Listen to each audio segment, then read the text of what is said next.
Maya walked through our apartment door at 7:30 with purple bruises on her shins. She was still wearing her white Sunday dress, now wrinkled and dirty. "Mommy," she whispered, tears streaming down her face. "Uncle Tom pushed me really hard." I knelt down and examined her legs. 2 distinct bruises, fresh and angry-looking. "Tell me exactly what happened, sweetheart." Everyone was taking the big family picture outside. I was standing with Grandma and Aunt Lisa.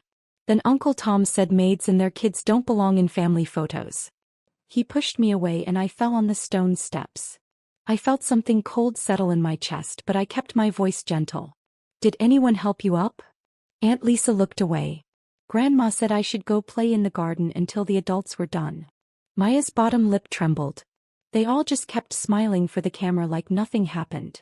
I hugged her carefully, avoiding the bruises. "Go wash up and put on your pajamas. I'll make you some hot chocolate."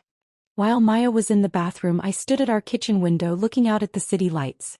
Our modest 2-bedroom apartment was clean and comfortable, but it was worlds away from the sprawling estate where my brother Tom now lived. The estate that had belonged to our parents. The estate everyone assumed Tom controlled. I pulled out my phone and made a call. "Evening, Mrs. Peterson," came the voice of Harold Blackwood, the family attorney who'd handled my parents' affairs for 30 years. "This is unexpected. Harold, I need you to prepare documentation. Full documentation of the family trust structure. I want everything ready by tomorrow morning." There was a pause. "Are you sure? Once this becomes public knowledge." "Tomorrow morning," I repeated. 9 a.m. "I'll meet you at the estate."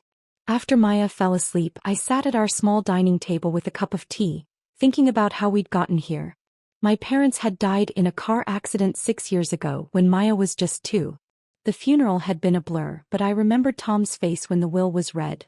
His shock, his anger, his disbelief that everything had been placed in an irrevocable trust with me as the sole trustee.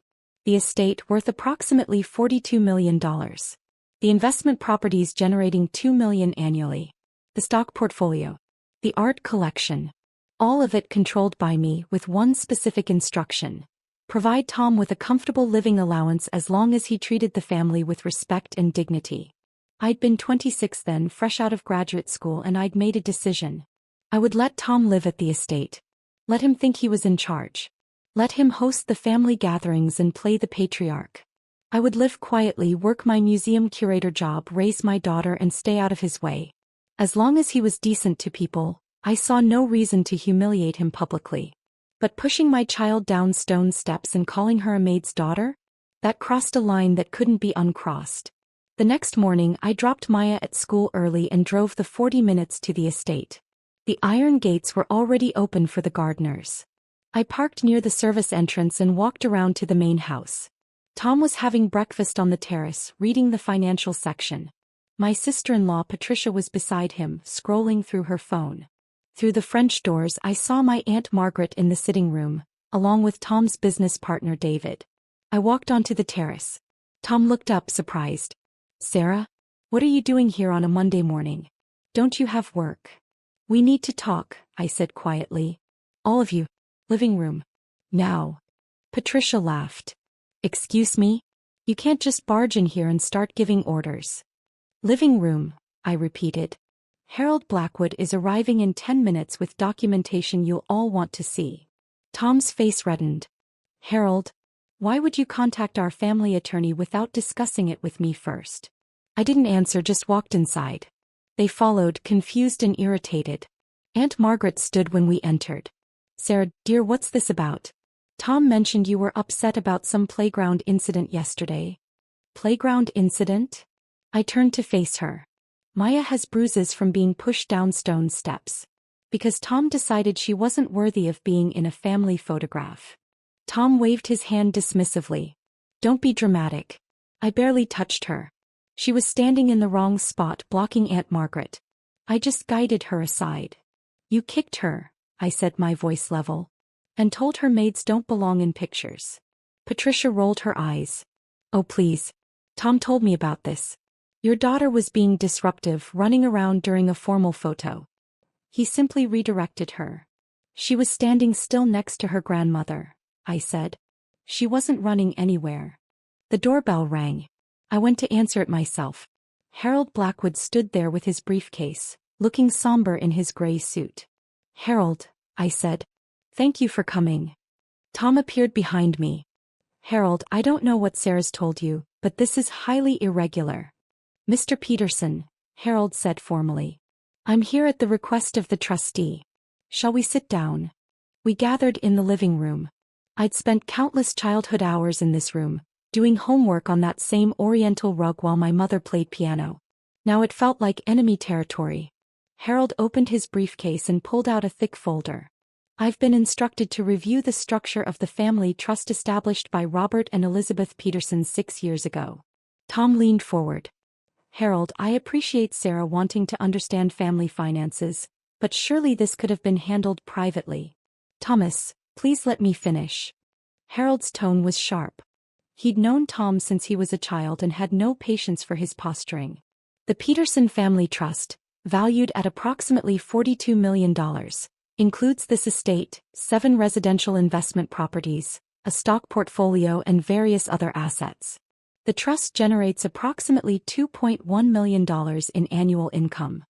Patricia's eyes gleamed. She loved when Tom talked about his properties and investments at dinner parties.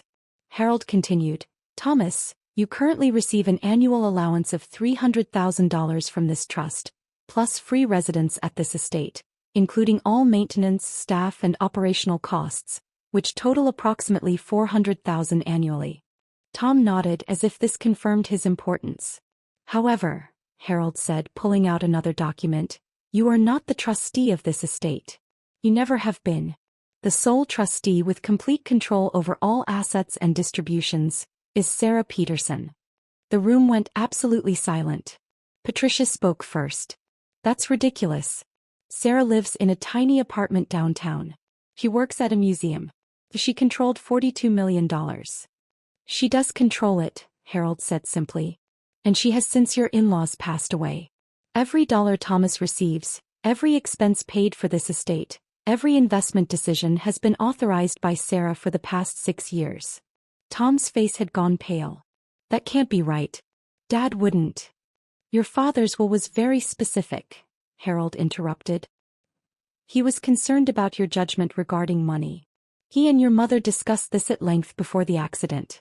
They wanted to ensure the family wealth was preserved and used responsibly. I finally spoke. I've let you live here, Tom. I've approved your allowance without question. I've stayed out of your way and let you play the role of family patriarch because I thought it made you happy. I never wanted to humiliate you. But you pushed my daughter down the stairs, I continued, my voice steady. You called her a maid's child. You taught your family to look down on us because we don't live in a mansion. Aunt Margaret's hand went to her mouth. Sarah, I didn't know. But Tom always said he was managing everything. He manages nothing, I said. Harold, please explain the terms regarding Tom's allowance. Harold nodded.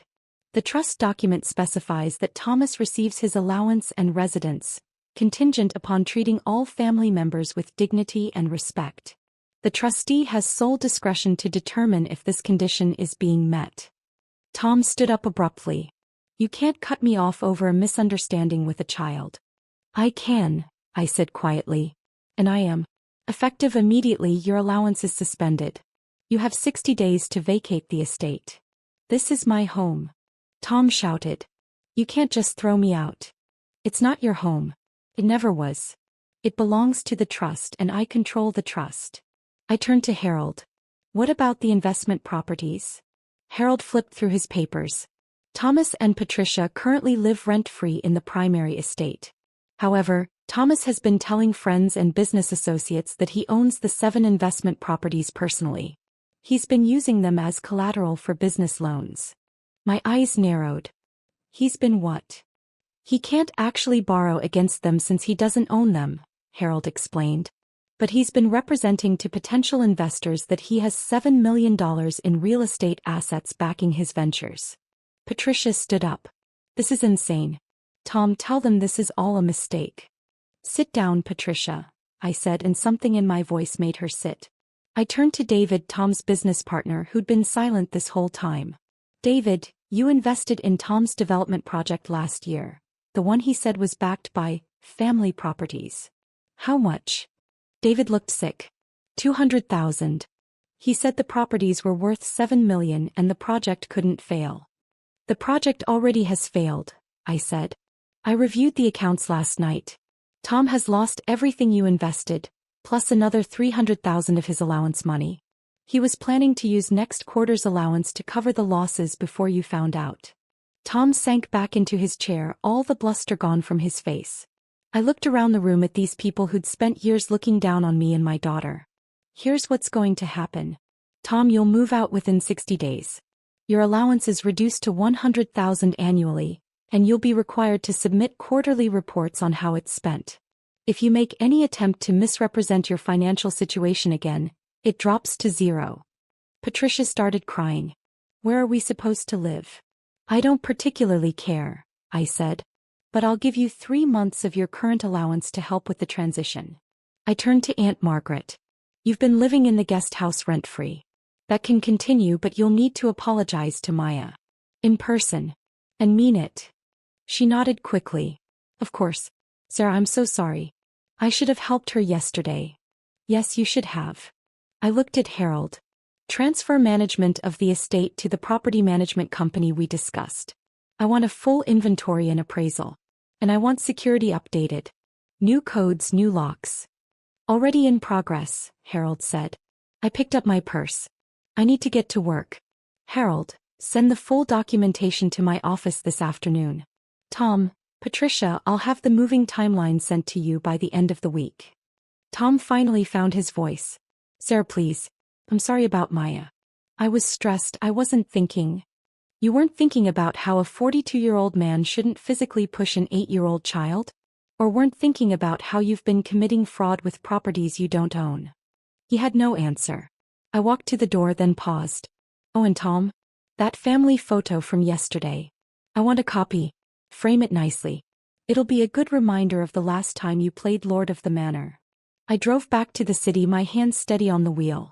That evening I picked up Maya from school. She was quieter than usual. How are your legs, sweetheart? I asked. They still hurt a little, she admitted. Mommy, are we in trouble? Uncle Tom seemed really mad yesterday. No, baby. We're not in trouble. But Uncle Tom is going to be moving to a different house soon. Why? I thought about how to explain this to an 8-year-old. Because the big house actually belongs to us, not to him. And when people live in someone else's house, they need to be kind and respectful. Uncle Tom forgot that. She was quiet for a moment. Does this mean we have to move there? Would you want to? She shook her head vigorously. I like our apartment. I like my school. I like that I can walk to the library. I smiled. Then we'll stay right where we are. 3 weeks later, Harold called with updates. Tom and Patricia had moved to a suburban condo. The estate appraised at 46 million. David had filed a lawsuit against Tom for investment fraud. Aunt Margaret had apologized sincerely to Maya with flowers and books. Thomas has requested a meeting to apologize, Harold said. No, I said immediately. If he's truly sorry, he can write Maya a letter explaining why what he did was wrong. If it's sincere, I'll consider supervised visits at neutral locations. That night I tucked Maya into bed and she looked up at me. Mommy, were Grandma and Grandpa rich? They were comfortable. They worked hard and saved their money. And they left it to you? They left it in a trust for our whole family. My job is to take care of it and use it wisely. Like how I take care of Mr. Whiskers? She gestured to her stuffed cat. I smiled. Exactly like that. Then you did a good job. Because Uncle Tom wasn't being wise when he pushed me. I kissed her forehead and turned out the light, thinking about my parents. They'd known Tom's weaknesses. They'd structured everything to protect the family wealth while still providing for him. They'd trusted me to be responsible. For 6 years I'd done that quietly. But they'd also raised me to protect the vulnerable and stand up against bullies. The estate would be managed professionally now. Tom would learn to live within his means. And Maya would grow up knowing that true power isn't about mansions or family photos. It's about knowing who you are, what you control, and when to stay quiet and when to speak up. And sometimes, it's about making sure people who hurt children understand there are always consequences.